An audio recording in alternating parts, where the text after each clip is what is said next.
Today on Modern Table Gamer, we're going to cover the rules and gameplay of Star Wars the card game. This is part 1 of a 3-part series, where in part 1, we're going to look at deck construction, game setup, what an LCG is, and the game's objective. In part 2, we're going to move on to explain in depth the core rules, and that's going to be phases 1 through 6. And then in part 3, it's going to be actual gameplay between me and my son Logan.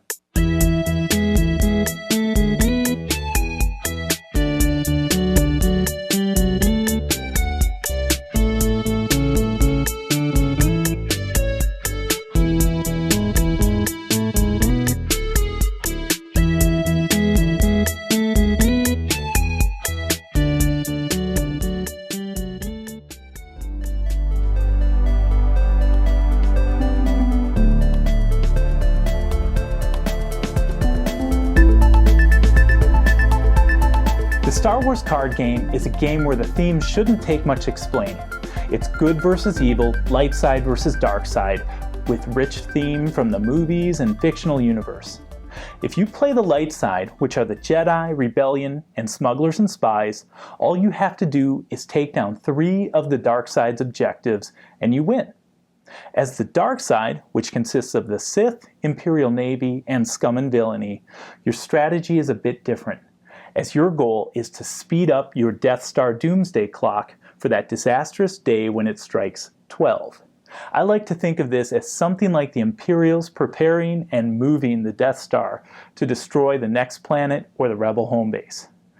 This doomsday clock normally advances 1 click at the start of the dark side's turn, and 2 clicks if the balance of the force is tipped to the dark side. It also advances when taking out the light side objectives, 1 click for the first objective, 2 for the second, 3 for the third, 4 for the fourth. And if you got that far, you should have won the game already. There are also many cards which allow you to advance this clock and when doing certain things. So always check the text on your cards and see if that applies.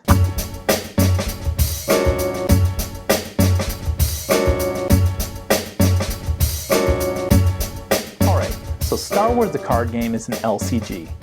And what the heck is that? An LCG, TCG, CCG? Well, an LCG stands for a living card game.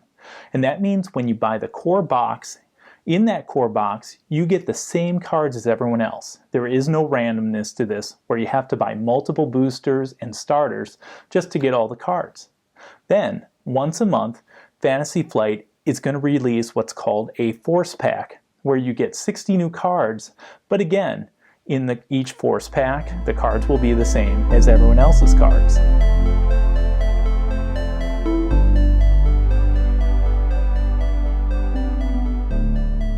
Now this is a living card game, and with a card game like this, you have to construct your deck.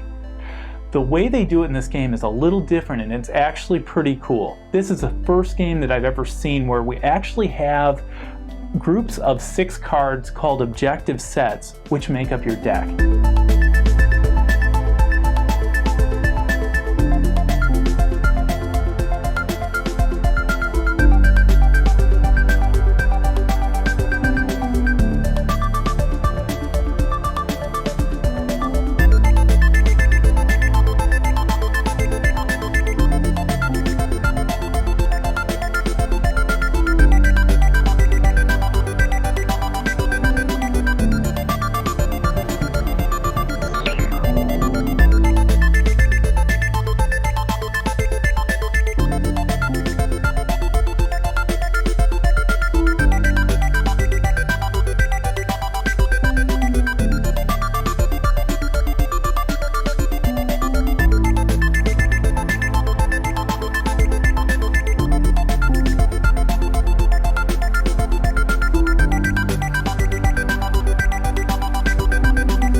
light side player would need to be the affiliations of either Jedi, Rebel Alliance, or Smugglers and Spies. For the dark side, their affiliation would need to be Sith, Imperial Navy, or Scum and Villainy. So once you decide on your affiliation, you can construct your deck by taking 10 objective cards and then coming up with those objective sets that go along with them and putting them together. It takes a lot of the work out of assembling a deck where you don't have to try to balance your deck, where you have the correct amount of units like characters and vehicles, and you don't have to worry about resources, you don't have to worry about all those little fine details that usually go into a deck construction game. My son made a deck for Jedi, and he found 10 objectives that go along with that. They don't all have to match that affiliation, they just all have to be the light side.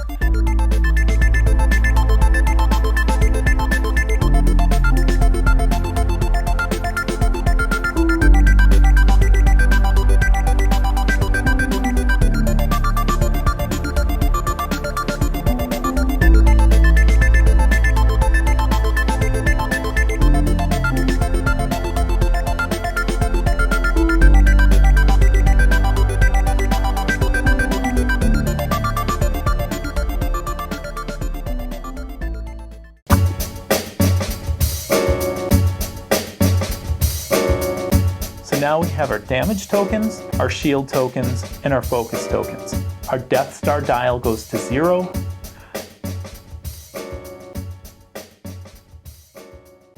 For our balance token, we start with the light side up. And on this balance token, the light side is the blue side. The dark side, of course, has the Death Star on it. That goes light side up, starting the game. So then each player takes their deck, and if you're the dark side player, there's these 3 force cards. They go off to the side. You can just set them off to the right. The light side player has their 3 force cards right here, and that goes off to his or her right-hand side. Then normally at this point, the players would reveal what affiliation they are. So they flip over their affiliation cards, and you can go, ooh, you're going to play them? Wow, I'm going to be the Sith. I'm going to crush you, and I'm sorry. Which happened last night. My son wasn't really thrilled about it, but sometimes that happens. Most of the time, honestly, he beats me, but that's the way it goes. So then we take our deck. There's 2 types of cards in here. We have what's called our command deck, and those are the vertical cards, where you can look at them vertically, and they make sense. Then we have the horizontal cards, and these are called our objective cards. And those, if you look at them horizontally, they make sense. The horizontal cards, the objective cards, that deck is going to be smaller than your vertical deck of the command deck. So we take our small deck, the objective deck, and we shuffle that. And then that goes down on the left-hand side. Then we shuffle the bigger deck of the vertical cards, which we're going to call our command deck. We shuffle that, and that goes on your right-hand side. Objectives go on your left-hand side. The next step here is each player is going to draw 4 cards from their objective pile. They look at all 4, and they're going to select 3 out of the 4. The 4th card needs to go back under their objective deck pile face down, and then the other 3 are going to go face down right above it.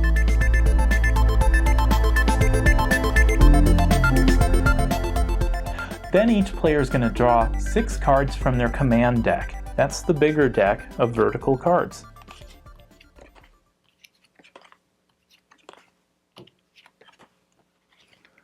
After they draw, then it's time to reveal the objectives. The dark side player always reveals first. You flip cards over one at a time, and you resolve the cards one at a time. Sometimes there's interrupts or reactions on those cards. In this case, my reserve value is increased by 1 with reconnaissance mission.